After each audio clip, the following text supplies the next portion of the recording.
झारखंड के मिजाज में 7 मई के लिए सबसे अहम अपडेट यह है कि मंगलवार से पूरे झारखंड में मौसम के मिजाज में अहम बदलाव होगा। बंगाल में पहुंचे काली बैसाखी के असर में झारखंड के सभी जिलों में तेज हवाएं के साथ वज्रपात की स्थिति बने रहेगी। इसके लिए येलो अलर्ट जारी कर दिया गया है। इसके साथ 6 जिलों में ओलावृष्टि का गंभीर अलर्ट जारी कर दिया गया है। भारत मौसम विभाग के रांची केंद्र के जारी किया है।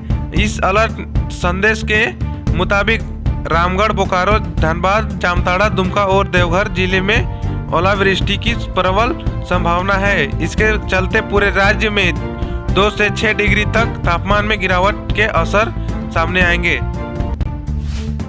रांची में सोमवार को ईडी की छापेमारी के बाद नोटों के पहाड़ की जो तस्वीर सामने आई है उसका पूरा हिसाब किताब 12 घंटे बाद भी नहीं लगाया जा सकता है।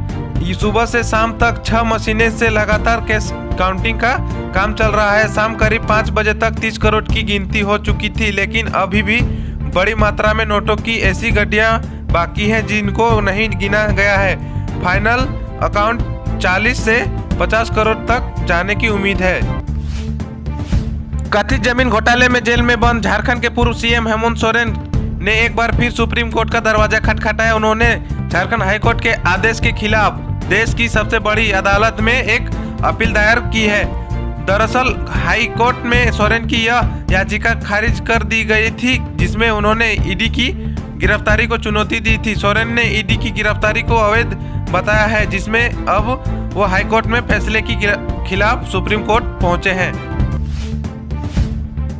रांची लोकसभा क्षेत्र से कांग्रेस की प्रत्याशी यशस्विनी सहाय ने सोमवार को नामांकन पत्र दाखिल किया और उसके बाद आयोजित जनसभा में लोगों को संबोधित करते हुए उन्होंने कहा कि वे कोई कुछ बोले, आप जान लीजिए कि मैं झारखंड की खतियानी हूँ। मेरे परिवार के सदस्य भी झारखंडी के ही रहने वाले हैं।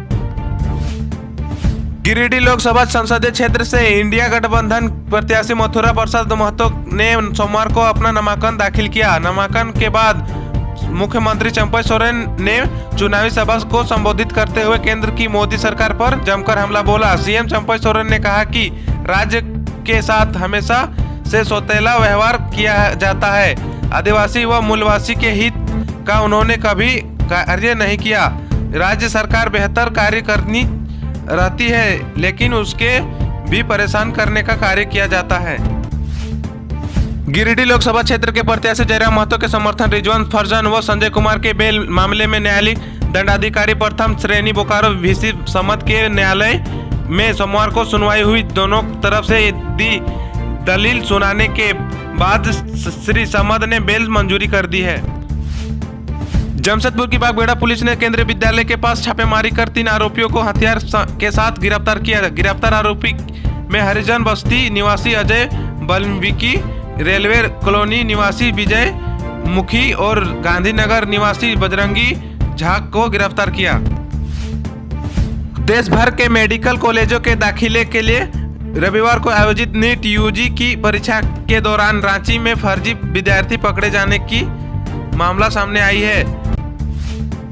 भाजपा प्रदेश अध्यक्ष बाबूलाल मरांडी ने सोमवार को प्रेस कॉन्फ्रेंस पर कहा कि राज्य के मंत्री आलमगीर आलम के पीए के नौकर यहां करोड़ों रुपए मिले हैं। मुख्य सचिव के ग्रामीण विकास सचिव को पत्र लिखा था। वह सारे पत्र भी नोटों के बंडल के साथ मिले थे।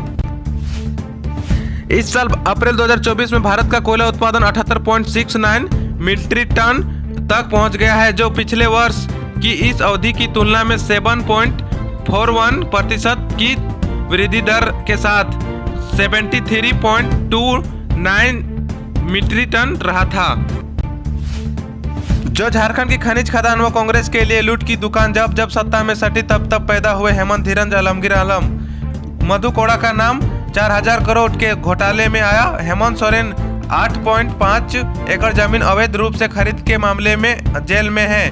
धीरज साहू यहाँ 350 करोड़ केस मिला। अब आलमगीर आलम के पीएस के नौकर के यहाँ 25 करोड़ मिले हैं।